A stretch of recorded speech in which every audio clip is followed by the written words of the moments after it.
Sempadan hanya untuk manusia, bukan untuk zarah. Jadi semua mikroplastik kecil ini boleh bergerak jarak jauh. Kami telah melakukan eksperimen pada sampel di Siberia, pada sampel di utara dan selatan dan kawasan kutub. Dan kami mendapati, dalam kebanyakannya, kami menemui nanoplastik.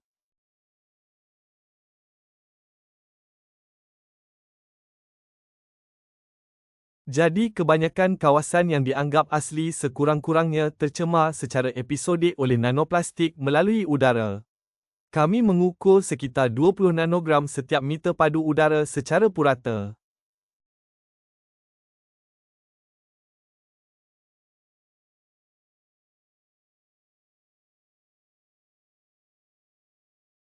Dan ini udara yang bersih dan asli, dan anda fikir ia bukan apa-apa di sini, tetapi sebenarnya ia hampir selalu sesuatu. Hari ini, hutan juga berisiko menjadi zon pengecualian, kerana ia telah berubah menjadi takungan besar plastik mikro dan nano. Saya faham bahawa naluri kita, terutamanya sebagai ibu bapa, adalah untuk mencari tempat yang lebih bersih dan selamat.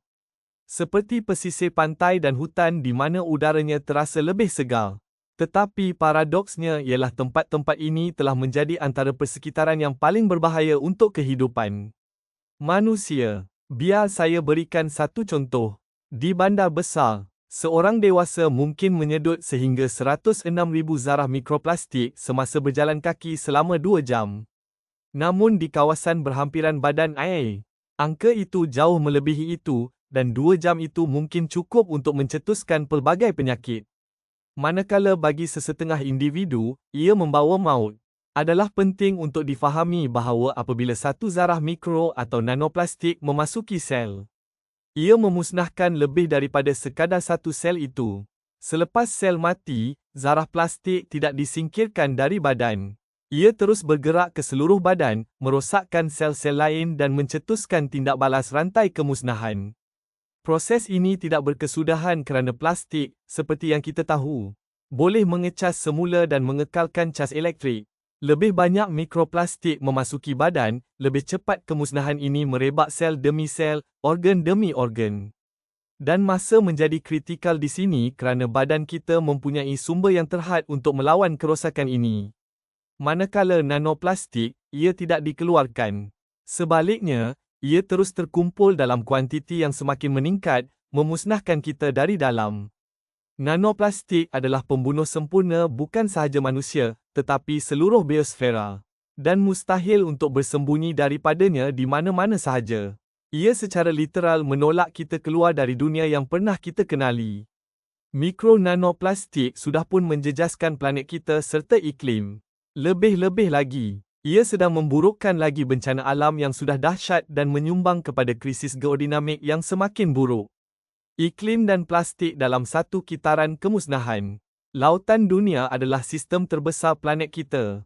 Ia mengawal iklim dan berfungsi sebagai sumber utama oksigen.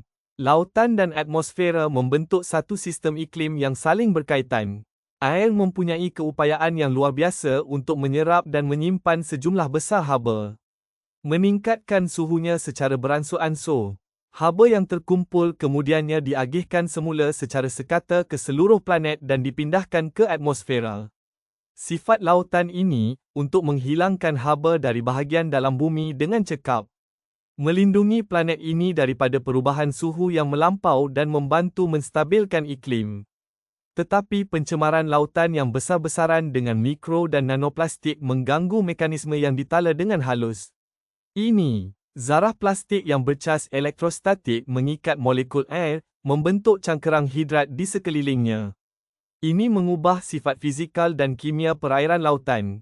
Ini telah mengurangkan kekonduksion terma dan mewujudkan poket zon yang terlalu panas di mana haba tidak lagi dapat hilang. Akibatnya, pemanasan lautan secara keseluruhan semakin meningkat. Topik ini diterokai dengan lebih terperinci dalam dokumentari faktor antropogenik dalam kematian lautan. Pemanasan lautan yang berlebihan, seterusnya, meningkatkan penyejatan dan mengganggu peredaran atmosfera. Akibatnya, suhu dan kelembapan atmosfera meningkat. Zarah nanoplastik yang bercas elektrostatik bertindak sebagai nukleus pemeluapan. menyebabkan titisan kelembapan membeku pada altitud yang lebih rendah dan pada suhu yang lebih tinggi. 4 hingga 10 darjah Celsius.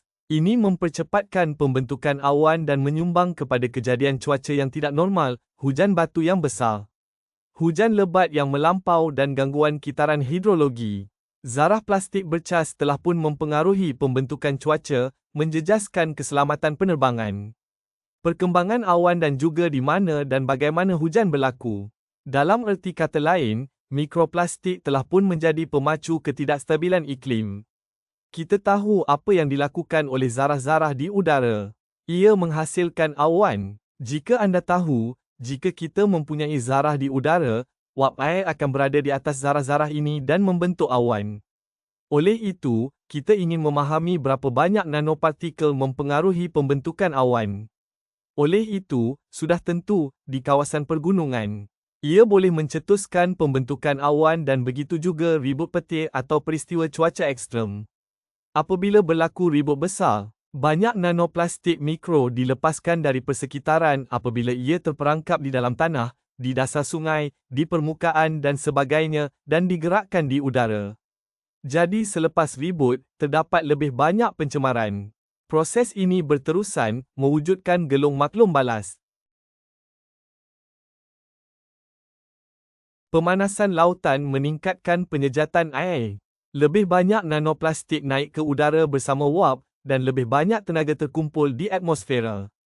Seterusnya memanaskan lautan. Menurut data, setiap darjah pemanasan meningkatkan kelembapan udara sebanyak 7% dan frekuensi kilat sekurang-kurangnya 12%. Oleh itu, lebih banyak haba, lebih banyak kelembapan, lebih banyak plastik di udara, lebih banyak kilat. Dan kitaran itu berterusan tanpa henti. Trend yang diperhatikan menunjukkan bahawa pengumpulan tenaga ini semakin pantas. Dan dengan setiap tahun yang berlalu, anomali iklim menjadi lebih ketara dan lebih merosakkan. Kita sedang menyaksikan musim panas terpanas di Eropah selepas musim panas yang memecah rekod tahun lepas. Begitu juga, di Timur Laut AS, kita menyaksikan suhu yang memecah rekod. Setiap tahun dengan, anda tahu, selama 2-3 tahun yang lalu, kita berkata, oh, ini adalah hari yang paling panas. Dan kemudian tahun berikutnya tiba dan terdapat hari terpanas yang baharu.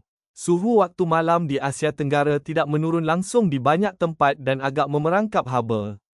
Jadi badan kita tidak mendapat kelegaan itu pada waktu malam. Terdapat peningkatan pencemaran udara. Terdapat peningkatan dalam pelbagai jenis pencemaran kimia. Jadi jika anda memikirkan perkara ini secara holistik, ia memberi impak yang besar kepada kesihatan planet. Dan saya fikir ini adalah peringatan bahawa kita adalah sebahagian daripada sistem planet.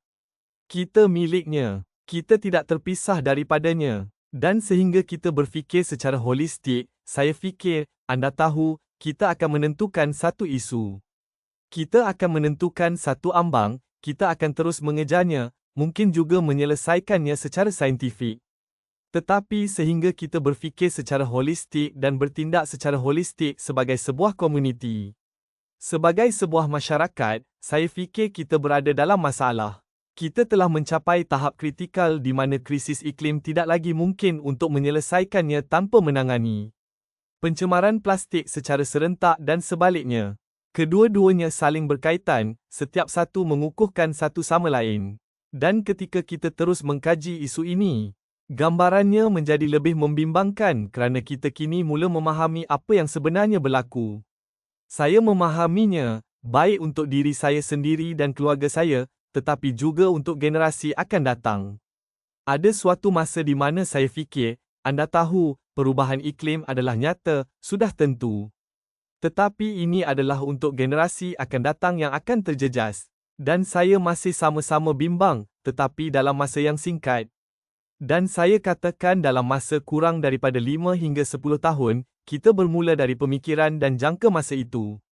Dalam masa 5 hingga 10 tahun, kita mula merasakannya, terkesan olehnya dalam kehidupan seharian kita.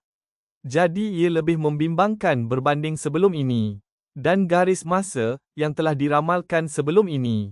telah memendekkan secara eksponen kesan yang kita lihat terhadap iklim global daripada udara ambien kepada penipisan ais, arthritis, dan ia bukan model linear, bukan. Maksud saya, fizik akan berlaku. Lebih nipis ais, ia akan mengambil masa yang lebih singkat untuk mencairkannya walaupun pada isi padu yang sama dalam tempoh masa yang lebih singkat. Jadi saya fikir garis masa ini benar-benar membimbangkan dan saya khawatir, ya. Sesungguhnya, banyak tanda menunjukkan bahawa keseimbangan tenaga planet kita telah terganggu. Dan proses semula jadi semakin intensif secara eksponen.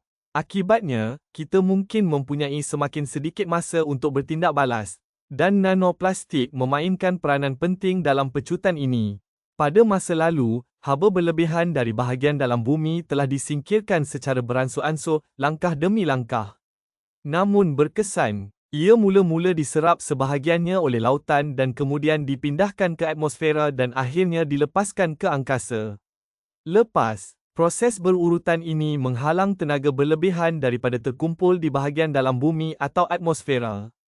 Membolehkan planet ini menyejuk dan mengurangkan beban haba pada lapisan dalam. Tetapi hari ini, mekanisme semula jadi ini telah terganggu. Nanoplastik bukan lagi sekadar menjejaskan iklim, tetapi ia juga memburukkan lagi krisis geodinamik dan memperhebatkan bencana alam dengan menghalang pembebasan haba dari bahagian dalam planet kita. Peranan mikro nanoplastik dalam proses ini diterangkan secara terperinci dalam laporan mengenai perkembangan bencana iklim di bumi dan akibat bencananya. Jadi seluruh planet kita tercemar dengan mikro dan nanoplastik dan kita tidak mempunyai tempat untuk melarikan diri. Zarah-zarah ini berada di dalam diri kita, dalam diri anak-anak kita. Mengganggu dan memusnahkan semakin banyak sel dalam